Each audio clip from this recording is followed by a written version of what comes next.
Hello, my name is Lexi Davis. I'm a self-discovery coach, a yoga and meditation instructor, a love enthusiast, and a really playful human being. I serve people through my business, Alive to Enjoy, and this is Heart Snuggles, a holistic wellness podcast where I invite guests to drop into their heart space through authentic conversations and compassionate intentions, all in mini cuddly episodes, hoping that you connect to your truth in the most authentic version of yourself.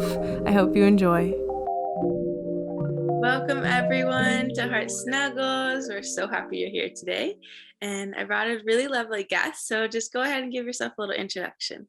Hi, my name is Chris Ford, and I'm actually a new author. So I just submitted and got my book approved to be on Amazon.com. And so the name of it is Meditation, How Art and My Consciousness Changed My Life. So I'm going to show you guys that real quick. Okay. So you can find it on Amazon on Kindle ebook, as well as, on the book itself. So it's not I made it where it's easy to read. It's not a lot of pages. And I did that for a reason for my first book. So everybody can kind of grasp, the information. I'm also a correction officer. I've been a correction officer at the Orange County Jail for 15 years. I've been in that career field for about almost 18 years. And I'm also a podcast host. I have two podcasts. And the podcast is Meditation, Tapping into Your Inner Consciousness, or Tapping into Your Inner Guidance. I'm sorry. And that can be found on iHeartRadio and Spotify. And then I'm also the podcast host for Heim's Hemp Education Podcast, which can be found on Spotify, Google Podcasts, Apple Podcasts, most of your streaming podcasts. So to say the least, I have a lot of different facets of myself, a lot of different aspects that I try to wear many different hats for. Wow, that is so amazing. Almost seems like opposite, like what you do in your day-to-day to like all this spirituality. So how do you infuse the two? Well, a while back, I would say maybe 2 years back, I just had a lot of anxiety dealing with the job, dealing with the stress of, the supervisors, the job itself. And so I tried to find a way to calm the anxiety down and, to be a person that knows how to deal with people, different ranges of people, from people that are crazy to people that that are not crazy. So I found meditation, and I started to do meditation more consistently. I used to try to meditate when I got off work, which was around 7 p.m. And that didn't work too well for me because I worked 12-hour shifts. So I said, you know what? I think meditation is the route to go. So let me just try to switch up my time. So I actually meditate early in the morning. I get up an hour earlier just to prepare to meditate before I go to work. And I set my intentions for the day. My day goes a lot more smoother. They were like, who is this guy, Chris Ford? Because he's totally changed. What's going on with you? And I said, meditation. And so during my meditation, I just was able to actually write a book from a lot of the experiences in my meditation to help other people and guide them into their spiritual enlightenment advancement. So that's my story. That's so beautiful. I love that. You're like, I need something to help me, and you like took action. You're like, I gotta figure this out because I don't want to be feeling this way.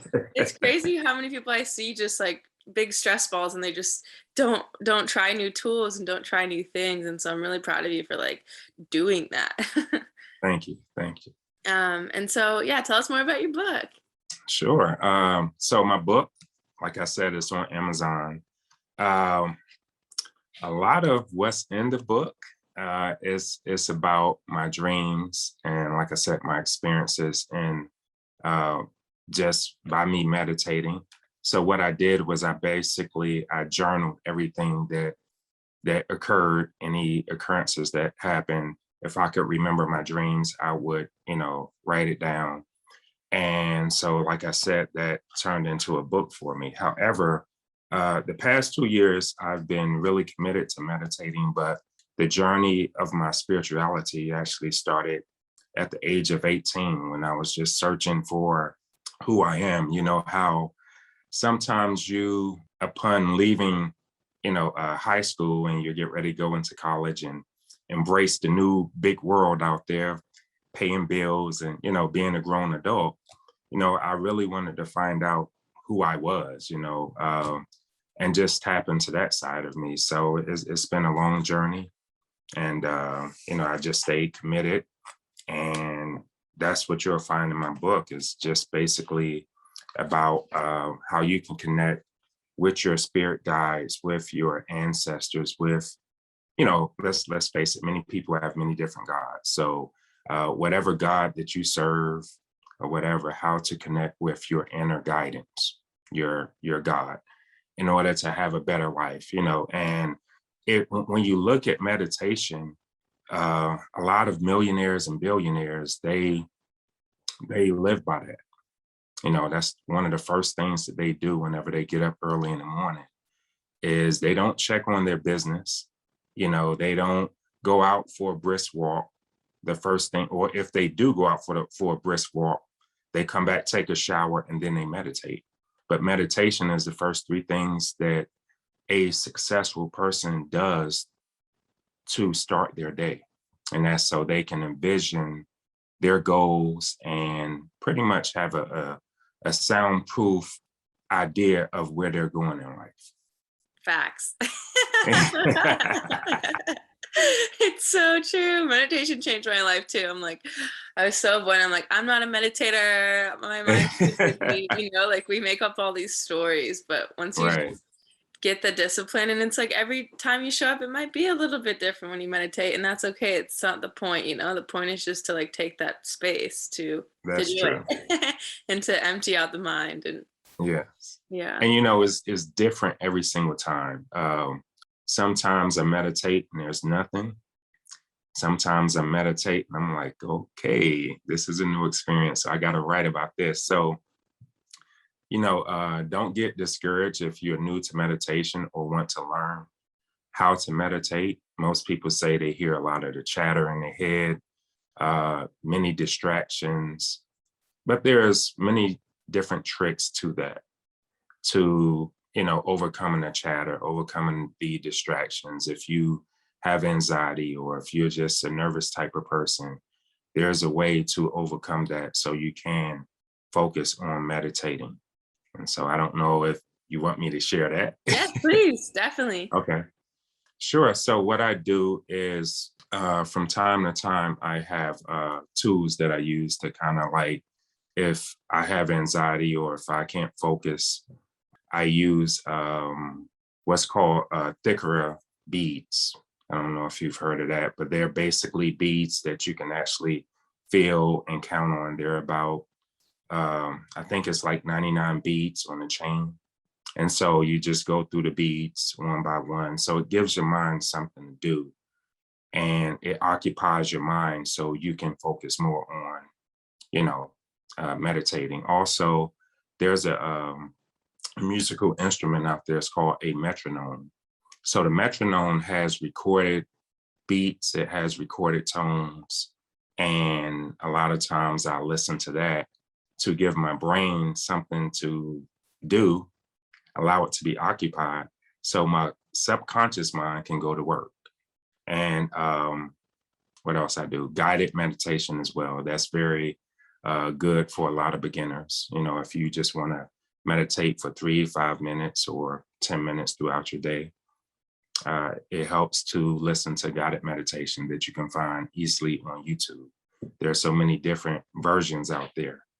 So yeah, so that's what I do. Yeah, that's awesome. It's so helpful to have those extra tools because for instance, like having something in your hand to touch makes it like so your mind isn't just like woo. Right, It's so right, easy to right. get lost in the thought spiral. So yeah, it's That's so beautiful. true. And Yeah, guided meditations are great. I still love guided meditation. So, Yes. yeah, it's just like finding what's best for you and also knowing that like certain days something might work and certain days something might not. So that's why you have Right. a bucket full of toys or tools and you can explore all of them. Yes. Yeah, so good. And so do does a lot of people in your life meditate as well? Or are you kind of like the lone soldier? Uh, I think I'm the soldier. I know I bump into people here and there that say, "Hey, I meditate." I've met a couple of people as I was promoting my book at work. Don't tell nobody. I'm not supposed to be promoting my book at work, but Yeah. but I do. And so far, they haven't said anything. Um, but yeah, I found a couple of coworkers that meditate, and I'm like, I didn't know you meditate. They was like, I didn't know you meditate. I was like, okay, we got a conversation. So it's cool to actually connect with people that's on the same vibration and wavelength that you're on, and you can communicate about different things and just further your growth and just inspire one another. So Yeah, and so are yeah. you able to use that like with I don't know, are you in direct contact with the people that you're working? Yeah. Like, yeah. Yes, well, just in passing, we talk, and as I promote my book and they purchase it and they start reading a couple of pages, it's like, oh man, I didn't know you was into that. So it's just like I say, we exchange numbers and it's a way that we can actually help each other to grow. And Mhm. that's what we need when it comes to just in general life, because if you can learn from someone who is more experienced, who, you know, have went through the trials and tribulations of whatever it is, owning a business, meditating, a career change in your job, anything, if they can help you and guide you on your path to make things easier, why not connect with them and learn from them? Yeah, we can always learn from someone, I Oh think yeah. super, super important. Yes. And what about the like, I don't know what you call it, patients? What do you call people that are at your place? Inmates. Inmates. Okay, Yeah. yeah. Can you So transfer it to them at all? no, Like the techniques at least, or I don't know.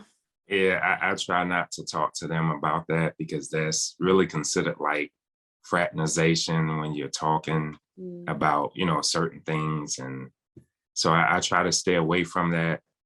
However, if they come to me and ask me questions, I I will guide them to something, but I try not to make the conversation too long because then, you know, inmates, people in general, if they can manipulate you to get what they want, especially in the jail, that's what they're gonna do. So I kind of limit the conversation and kind of feel where they're going, and then I stop it right there. So Mm, yeah, I yeah, know one of my friends, she teaches yoga in a prison. Um, okay. and so does your facility have anything like that? They don't. However, I think that it would help. If you're talking about uh, people that's dealing with uh, either mental disorders, it could be slight mental disorders. It could be, that they're depressed. They're not really like um, what are the mental disorders that some people have, like schizophrenia, any mental disorders that if they don't take their medication, then they're really going to be off the chain, so to speak. But if they're just depressed because they're in jail or because, they're just lost in life, I think yoga and meditation will definitely help them. And I think that's a program that a lot of jails need to implement, or at least to have someone in their group of the inmates that lead a class and teach people how to do yoga, how to do meditation, so on and so forth. I think there'll be a lot less tension Hmm. and destruction of certain jails if that went on, because everybody would be enlightened and sitting around, they're not thinking about, I need to steal this person's food or steal this person's radio. Hmm. So yeah. Yeah, yeah, I definitely think there needs to be restructure around prisons. Oh yeah, Yeah. absolutely. And Yeah. so I'm so happy to see like you bringing in that light in any way that you can into that really heavy environment, and it's like a lot of people are there for not the reason that they just got there, but something behind that as well. It's like, why did they do that bad thing? It's not that Right. like they're an innately bad person. It's like they've been through XYZ and, landed there. So That's true. yeah. Yeah. Um, and so with meditating, do you find that you are really consistent with it? Are there days that you like don't do it? I'm really consistent with it. I want to go into an area and tell you about it, but I'm kind of like nervous about it. So I don't know. I mean, do you think that your listeners are open to? Yeah. Okay. So, okay. So I, I found out a couple of years ago that on my father's side of the family that we have gifts. And I think just through meditating throughout the years, and I learned to tap into my gifts through meditation, which I am actually a psychic medium as well. I don't tell a whole lot of people that for the fact that some people are not able to embrace that side, of spirituality. So I just kind of, unless someone brings it up, you know, or whatever, like I said, there's many different facets to me. So yeah, so through meditating, I tapped into that really strong, and I actually do that for some people. I just used to do it for family members, but here recently, I've started doing it for almost everybody. you know? So yeah, so it's a way for me. It's a way to connect people to their loved ones, because some people are really brokenhearted. Some people have really uh, created a downfall for their life because they're not able to move forward. Some of them go into doing drugs and drinking because they lost, a husband or wife or mother, father, or child. And so it's just my way of trying to help them, so they won't go down the path of destruction, so it's just my way of giving back. So cool. And how did you tap into those gifts? Like, did it just happen like one day and you're like, whoa, or was it like, what happened?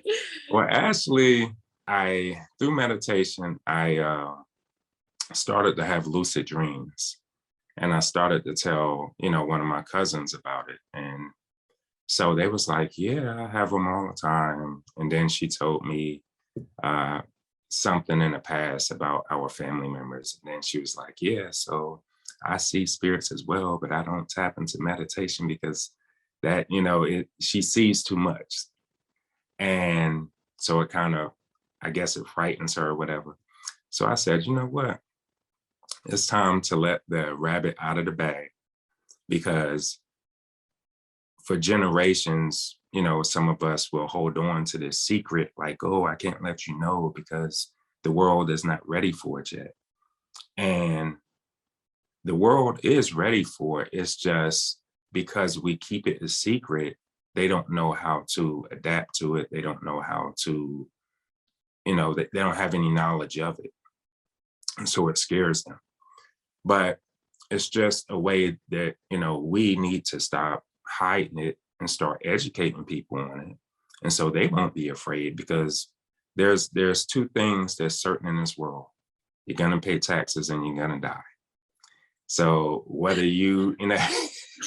whether you talk to a psychic medium now and find out about the other side, or once you transition and get over there, now you're gonna be trying to find a medium because, oh, I can, get in contact with my relatives or whatever. And it's like they try to connect with their relatives, but of course, uh, some people aren't sensitive enough to see the signs, feel, or they do, and they just run away from it. But it's about learning how to embrace that side, knowing that they're there and connecting with them. It's not saying that you have to be scared about it or just, welcome everybody in, but your loved ones that really do care and try to connect with you. Maybe they didn't get to say they love you or goodbye or whatever, you know, that's what they're trying to do. Yeah, I've had I've done through Akashic Records readings. Have you heard of that? Oh, okay. Yeah, I've definitely, yeah, I've Yeah. contacted people that have passed, and it's so powerful. You know, at first there's like when you first do it, you're like, is this really real? You know, you have all the doubt, and then you do it and you're like, whoa. Yeah, Like this yeah, is real. And it's so beautiful to just like, what if, you know, like just having that open mind, like, what if this is possible? Let me just try, you know, and right, just being open to it, because what's the worst that's going to happen? It's going to be like, you know, and there are people out there, as with every profession, that are pretend that they can do something that they can't, you know, there's fake right. mediums out there, you know, but there are good ones that can actually connect you. And it's so powerful to like have that and to reconnect with your loved ones, like you said. Yes, it is, Lexi. And like I said, it's sometimes I shock myself because before I actually do the reading, I'll meditate for a short period of time to connect with their loved ones. And then during the reading, uh, I have, or they have questions. Sometimes they have questions, and what I connected to their ancestors was already given to me. And so I'm telling them about situations that happened to them when they were a child. And they're like, "Oh, how did you know that?" I'm telling them about the color and everything. How did you know that? I'm like, you know, that's a gift, and I embrace it. You know, at first I was wondering, like, you know, what would the world think of me? What would my friends or family think of me? And it's just, you know, I got to the point where, you know, it is what it is, and they're either going to accept it or they're not.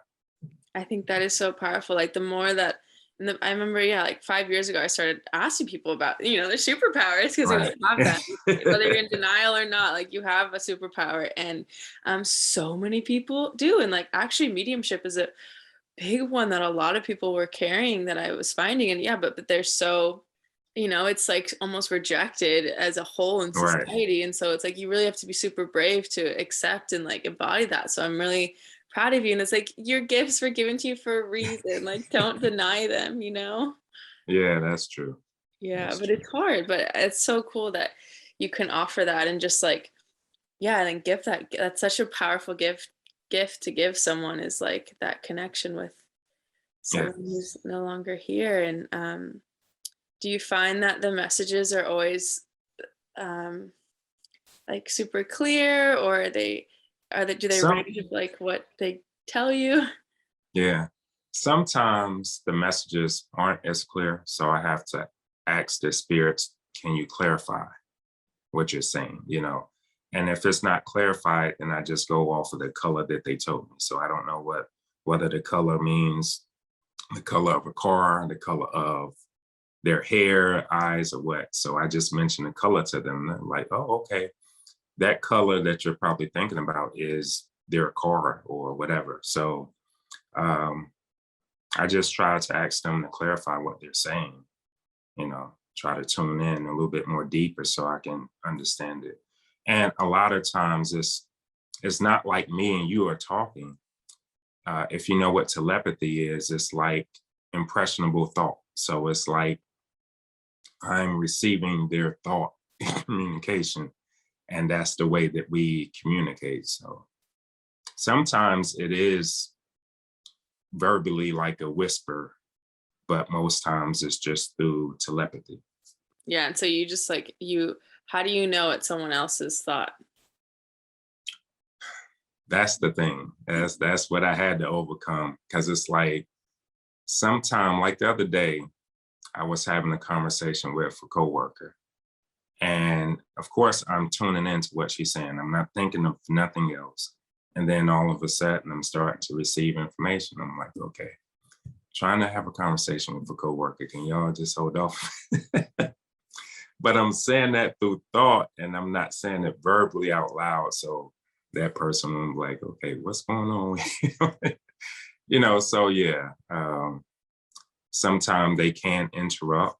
And that's mostly how I receive information, excuse me, from my relatives, because like if I'm uh, doing something, a lot of times it's interrupted thought. So that's how you know that they're trying to connect with you, contact you. And so you just Yeah, listen. It's mainly your intuition. You know, if you're highly sensitive on the intuitive side of yourself, then you know that what's real and what's not real, or Mhm. what's your thoughts and what's not your thoughts. So Mhm. Yeah, have you strengthened your intuition? yes. How do I strengthen it? Yeah, how have you strengthened your own? um, man, I just think through meditation, and then there's like apps on phones. I can't even think of the name of the app, but there's apps where it helps your intuition, where like there's four squares and you can pick the color of the square, and if you pick the one with the picture, then of course you got it right. So it's just, of course the pictures change and there's different squares, so it like mixes it up. So it challenges you to find out which one, which one of the squares has a picture or message behind it. So uh, I do that. Um, so it's just, I don't know, it's just pretty much through channeling, I guess, that helps out a lot too.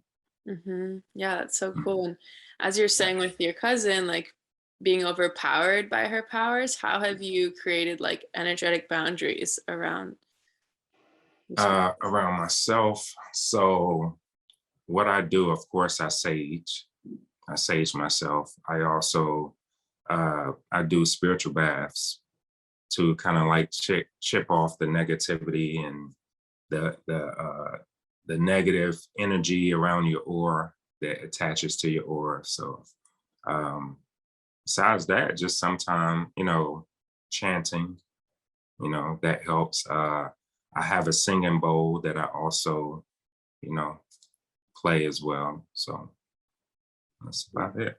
That's so Yeah. cool. And speaking Yeah. about attaching negative energies, I've been feeling that a lot. And I find that obviously, like light beings and healers and whatnot, that gets attracted. So, how do you maybe, like, I guess, how do you feel that? And then, yeah, is there any other ways to release that? So you're asking, how do I feel light beings, meaning No, like, spirits around me? how do you feel, like when negative energies like attach onto you as you are a light being? Mhm. I try to wear crystals Mm. to kind of balance myself. And then, of course, the evil eye, I wear that as well, because most people, they worry about, whether they have enemies that are friends or someone out there that maybe don't like them or whatever. Okay, you're dealing with physical human beings, but you also have spirits that don't like, what you're doing or whatever. So it creates more of you have to really protect yourself, because now you have people that don't understand or like what you're doing, and they call you all kind of names, or they just stay away from you and think you're very weird. And then, of course, you have spirits where you have what's called spiritual attacks. And most times that happens when you're asleep at night and you start to go into the dream world and go into different dimensions while you're dreaming. So it's an interesting life, should I say. Yeah. And is there anything to help like during your dreams to not let them enter? um, I sleep with an amethyst crystal, Mm. um, also clear quartz. So I sleep with that around the bed. Um, and I don't know, I just, with prayer and through meditation, I just always ask my spirit guides and ancestors to protect me and to guide me. You know, I always come out okay, I guess. Yeah, that's something I've been really incorporating every morning, like calling upon my angels and my guides and my ancestors. Like it makes such a big difference just asking Yeah. for extra protection and help. Yes, absolutely. And full circle back, I want to ask you about your publishing journey and how that has been. Oh my gosh. Because I also want to write Um, a book, but it's like, it's so intimidating. you said that you have written a book. No, You I do. want to. I want You to. want to. Okay. So what I did first was I reached out to a publishing company, and the book that I was writing, of course, meditation. So they thought it was good. It was like, oh man, we could really market this book. But then as they started to read the material, they was like, we can't put this in Christian bookstores. So there was like, it wouldn't fit their genre of them promoting the book. So they pretty much said, they know it's going to be a successful launch of a book. It's just based on the the I guess the leverage of their promotions. There's very few places where they can put it, and they don't think that it will be well accepted in those areas. So I kind of took that as a route to say, okay, I'm gonna go either two routes now. Either I'm gonna contact Llewellyn Book Publishing, which they accept, metaphysical, spiritual books and stuff like that to be published, or I can self-publish it, which was very and extremely hard. um, because everything that you see on my book, and I'll tell you where I actually got the picture from. So the picture comes from when um, I was on vacation in Jamaica. So my next door neighbor, but actually the neighbor across the street, they went with us. So I was like, hey, just start taking some pictures of me and stuff like that. So I was in like a cabana, and I was just meditating. Then I was meditating on, different things. And he was taking pictures. And then I looked at one of the pictures. I was like, I really like that, but I don't want the background of it. So I reached out to someone who did cartoon art, and they created a cartoon art for me. And I said, well, I would like a blue and a purple with stars in the background. And they came up with that image. And so everything in a book is actually from my creation, from my thoughts. And I didn't have a publishing company help me.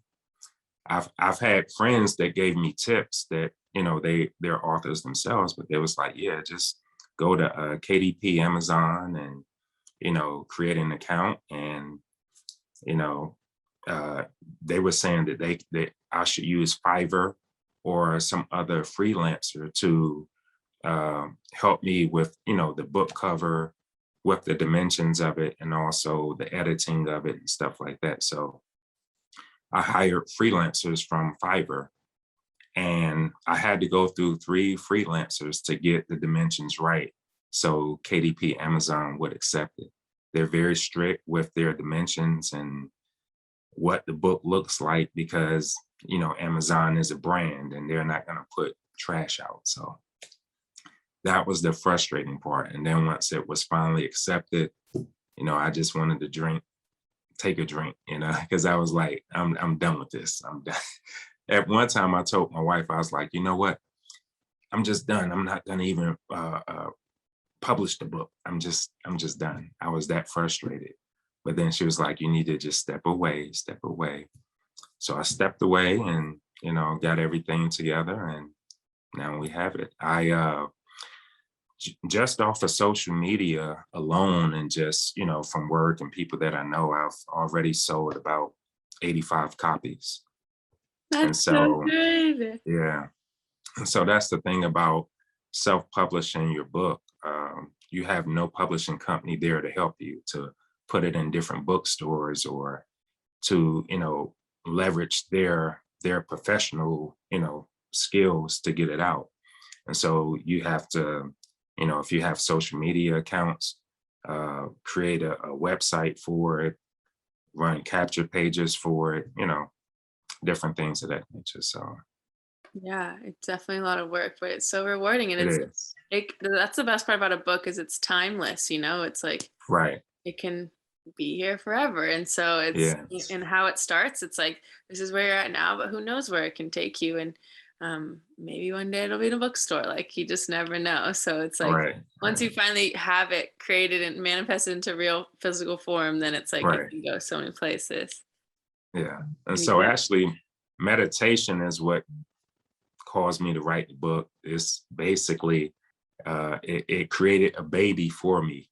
So you know, so now I'm growing the baby and nurturing it and putting it in all the right places so it can expand and grow. So I've reached out to Barnes and Nobles to try to get it in their bookstores. So that's a 4 to 6 week response. So I'm still waiting on their response. So I'm just doing what I can to, you know, promote it and to get it out there to as many outlets as I can. Yeah, so good. It really is a birthing process. I hear that all the time. It's like you're literally birthing a baby. Yes. Yeah, it's so much. So that's so Yeah. cool. And I also want to ask you, like, where are your ancestors from? And do they give you like um cool like healing tips or anything like downloads like that? Hmm. Well, of course, talking to my cousin, the one that I was just telling you about, I found out a lot of them are from South Carolina by way of, I'm not even sure what tribe of Africa. That's what I really want to do, is do like a DNA test to find out exactly where they're from. But I have a lot of relatives that live up north, New York, New Jersey. Um, some live in South Carolina, North Carolina as well. That's where I grew up at. Um, so anyway, I'm gonna tell you about this. And I use meditation to tap into one of my ancestors. Um, so come to find out, my cousin was telling me, yeah, we have Native Americans in our family, and this is how they looked and this and that. I was like, for real? She was like, yeah, but I'm doing DNA tests and so on and so forth. I was like, okay, well, you go ahead and do that. I'm gonna get ready to talk to him right now. So I meditated, of course, and just asked my spirit guides to connect me with my ancestors, of course, and connected me to an ancestor that was from the 1800s. Yes, from the early 1800s that lived in South Carolina. So I actually seen like a silhouette of her through meditation, and you know, like how she looked. I really didn't get to see the face, but like a silhouette of her. And she came to me one time in my dreams and also when I was meditating, and she was like, so I hear you writing a book. You gonna put me in it? I was like, sure, I'll put you in it. So yeah, so she's in my book. Whoa, that's so cool. So awesome. Like, Yeah. and I mean, we're obviously like we have all of our ancestors in us and whatnot, but to like actually like have a dialogue and hear anything like wisdom, like I feel like I always call upon my ancestors to help guide me, but I haven't had any direct like Right. connections yet. But like that's so awesome to really to have them with you and that really sense of like that community, that you're never Hmm. alone and you're always Right. guided and supported. Yes. Yeah. And that's what I tell people, it's like some people feel like they're so alone because they may not have anyone around, most people may have passed away, or even if they're in another state or country, it just feels so distant. So I'm like, you got to know how to tap in. Once you tap in, you'll never feel alone because Yeah. And you, so do you you just recommend feel it. through meditation, that's how people tap in if they are completely not spiritually connected? Um, I would say so. I think I have an advantage because of the gift. I'm able to go to different levels of meditation that some people probably would take them longer to get to. But yeah, that's definitely a way that you can just we've gotten real deep in this conversation, right? So I'm hoping everybody will receive it well. But yeah, I mean, because a lot of people think that dimensions are out in space, like in Mars and Jupiter. Those are different dimensions. Dimensions are right above you. And the thing is because we attach ourselves to our egos and what we know. And then because of fear, we don't allow ourselves to be open and to explore. Once you allow yourself to be open and explore, especially through meditation, you'll realize that there are worlds all around you, and through portals, you can actually tap into those worlds. And they're just basically right around you. They're not more than 4 or 5 feet from you. You just have to know how to tap in and open that space up. Yeah, so there's like infinite explorations. Right, right. So cool. Well, thank you so much for being so vulnerable and coming on today. And yeah, so just tell everyone the name of your book again and any other things that you're offering. Sure. My book is called Meditation: How Art and My Consciousness Changed My Life by Christopher Ford, and you can find it on Amazon. You can find it in the book form as well as the Kindle ebook. You can find me on Facebook, on Instagram. I also have a YouTube channel as well. You can actually, I'm doing spiritual readings I'll be on this website right here. It's called alchemisttribe.com. So I don't know if you see that, but it's spelled ALCHEMISTTRIBE.com. So thealchemisttribe.com. So I'm not yet on that platform, but I'll be on there here shortly, should I say. Also, what else? My 2 podcasts, the Himes Hemp Education Podcast, which you can actually find on Spotify, iHeartRadio, Google Podcasts, Apple Podcasts, and my meditation, Tapping Into Your Inner Guidance podcast. You can find that on iHeartRadio. So I'm doing a lot of different things. So hopefully you can catch me on one of the social media or podcast platforms. Yes, perfect. And last thing is the question of the podcast. What was the last random act of kindness someone did for you? The last act was basically, I had someone that actually purchased the book, and they were basically championing me, around saying, hey, you need to buy this book. You need to buy this book. So, basically a coworker that's, going around telling people to purchase my book. And so they're coming up to me without me even approaching them. Hey, I heard you got a book. I'll support you. Come to find out, it was them. Oh, that is so sweet. Yeah. That's such a beautiful act of kindness. Yeah. Awesome. Well, thank you again. And everyone go buy the book. I need to buy the book. And I'm really excited. So yes, thanks for all your time and your wisdom. All right. Thank you, Lexi. And hopefully I can have you on my podcast sometime. Yes.